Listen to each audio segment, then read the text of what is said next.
कुंदन अपनी पत्नी पारो और 2 बच्चों मुन्ना और रिया के साथ रहता है। चारों का परिवार अच्छा खासा खुशहाल चल रहा था, लेकिन एक दिन उसकी पत्नी पारो सीढ़ियों से फिसलकर गिर गई और अस्पताल पहुंचने से पहले ही उसने दम तोड़ दिया। कुंदन की जिंदगी तो जैसे वीरान हो गई। बच्चे भी बहुत दुखी रहने लगे। इसी तरह देखते देखते 1 साल बीत गया।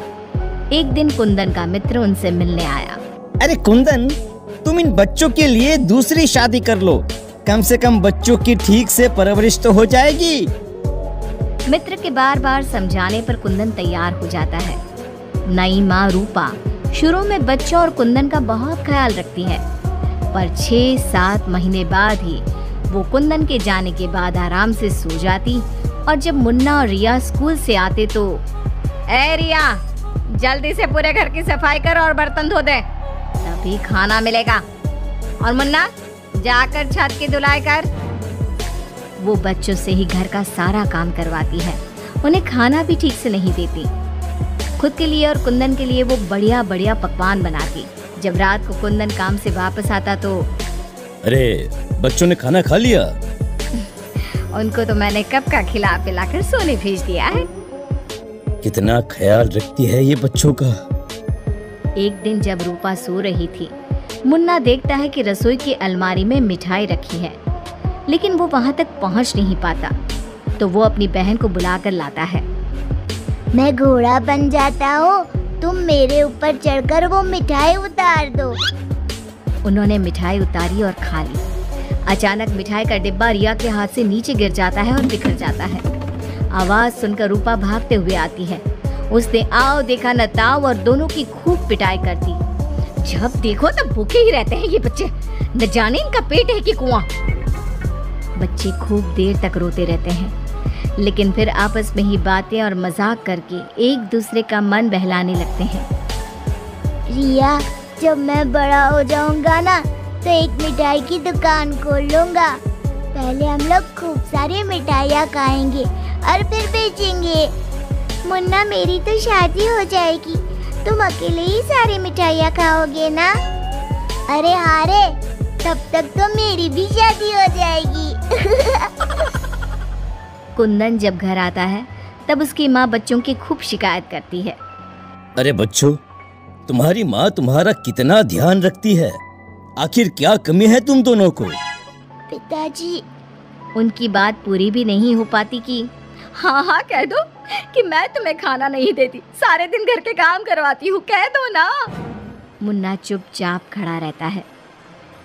अब तो हम दोनों को पिताजी से बात भी नहीं करने देती। नहीं माँ।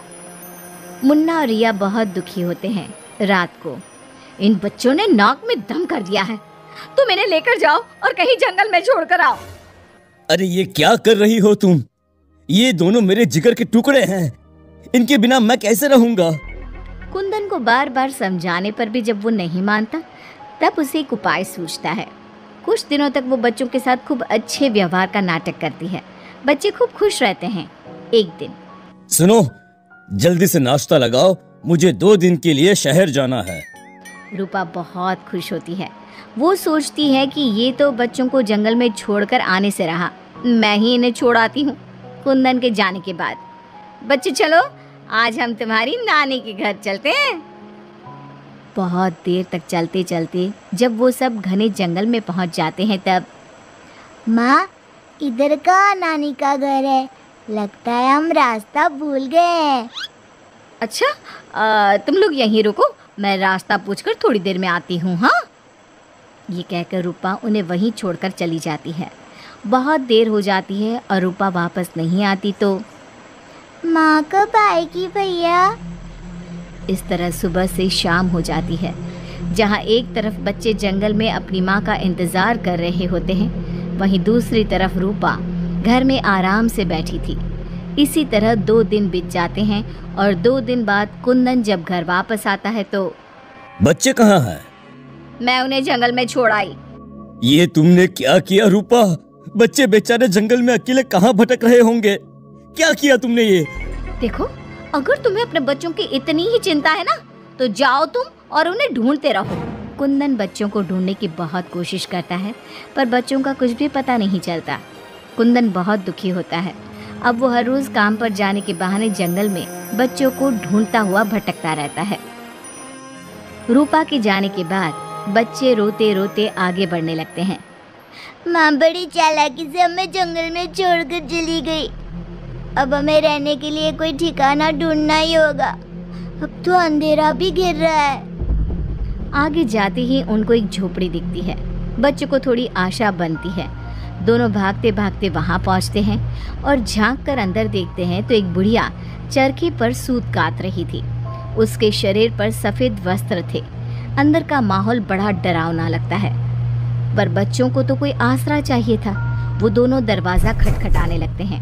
तभी वो बुढ़िया पीछे मुड़ती है। बच्चे जैसे ही उसे देखते हैं, उनके शरीर के अंदर भय से एक अजीब सी सिहरन दौड़ जाती है।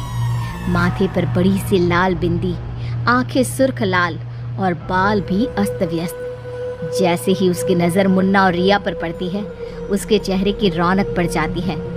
वो बड़ी प्रसन्न होकर कहती है, आओ आओ बच्चों, मैं तुम्हारी दादी जैसी ही तो हूँ, आ जाओ। बच्चों को प्यार से वो घर के अंदर बुलाती है। बच्चों के लिए खूब सारी मिठाइयाँ, फल और बिस्किट ले आती है। बच्चे तो पहले से ही भूखे थे। वे खाना देखकर उस पर टूट पड़ते हैं। उनका सारा डर भी दूर हो जाता है। वो खाने के बाद तुरंत ही सो जाते हैं। जब सुबह उठते हैं तो बच्चों, हम घर के पीछे वाले बगीचे में चलते हैं। वहाँ बहुत सुंदर फूलों का बगीचा था। मुन्ना और रिया वहीं खेलने लगते हैं। बुढ़िया अंदर चली जाती है।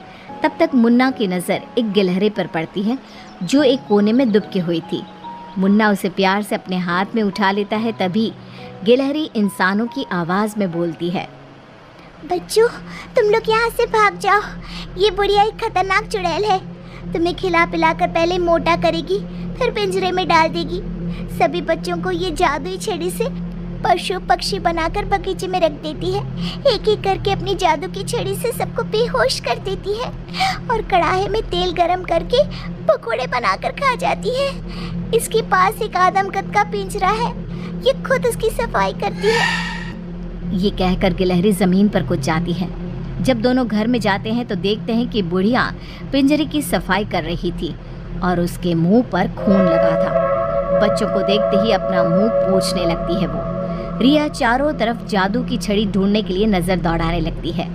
अचानक उसे जादू की छड़ी दिखाई देती है और वो दोनों लपटकर वो छड़ी उठा लेते हैं। जादुई छड़ी, पिंजरा बंद कर दो। पिंजरा बंद हो जाता है। पिंजरा बंद होते ही वो बुढ़िया एक खतरनाक चुड़ैल बन जाती है और चीखने लगती है। दादी, आज तुम भी पिंजरे में बंद होने का मजा उठा लो ना। दोनों हंसते हैं। दादी दादी, यही वो जादुई छड़ी है ना, जिससे तुम सब बच्चों को चूहा, बिल्ली और गिलहरी बनाती हो। बोलो, तुमको क्या बनना है? मुझे बाहर निकाल, वरना मैं तेरा खून पी जाऊंगी। छड़ी मेरे हवाले कर दे।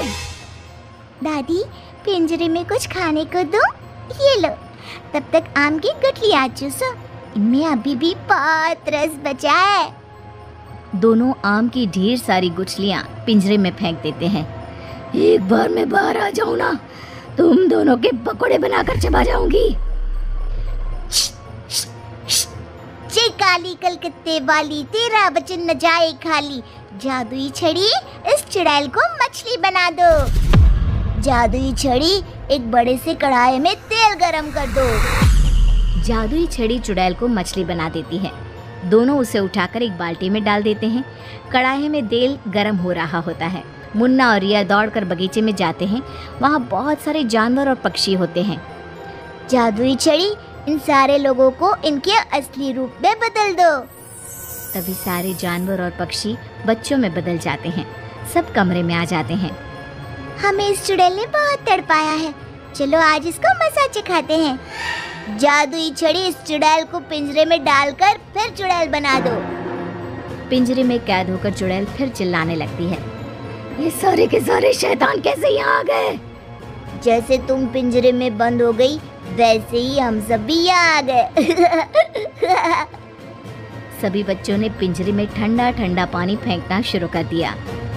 चुड़ैल पहले तुम नहा लो, फिर हम तुम्हें मछली बनाकर पकौड़े बनाकर खा जाएंगे। सभी बच्चे ताली बजाकर खूब हंसते हैं। बच्चों मुझे माफ कर दो, मैं कभी ऐसा नहीं करूंगी। एक बार मुझे पिंजरे से निकाल दो। दोस्तों, क्या हमें इस चुड़ैल की चिकनी चुपड़ी बातों में आना चाहिए? नहीं, बिल्कुल नहीं, नहीं, बिल्कुल नहीं। मुन्ना जोर से छड़ी फटकारता है। जादुई छड़ी, इस चुड़ैल को मछली बनाकर कढ़ाई में डाल दो। मछली की कढ़ाई में गिरते ही बहुत तेज आवाज होती है, जैसे कहीं बिजली चमकी हो। सभी बच्चे डरकर एक दूसरे से चिपक जाते हैं। मछली का आकार बहुत बड़ी सी चुड़ैल का हो जाता है। वो बार बार कढ़ाई से निकलने की कोशिश करती है। सभी बच्चे मिलकर उसे फिर कढ़ाई में ढकेल देते हैं। अंत में वो गर्म तेल में जलकर मर जाती है। सब बच्चे खुश होकर तालियां बजाने लगते हैं। मुन्ना जादू की छड़ी की सहायता से सभी बच्चों के साथ शहर आ जाता है। जब वे अपने घर पहुंचते हैं तब पिताजी, हम आ गए। कुंदन उनकी आवाज़ सुनते ही भागता हुआ आता है। बच्चों को देखकर उसकी आंखों से झरझर आंसू गिरने लगते हैं। पिताजी, आप रोइए मत, अब हमारे दुख के दिन खत्म हो गए हैं। मुन्ना कुंदन को सारी बात बताता है। जादुई छड़ी पाकर उनके सारे कष्ट खत्म हो जाते हैं। अब तो नई माँ भी उनको प्यार करने लगती है।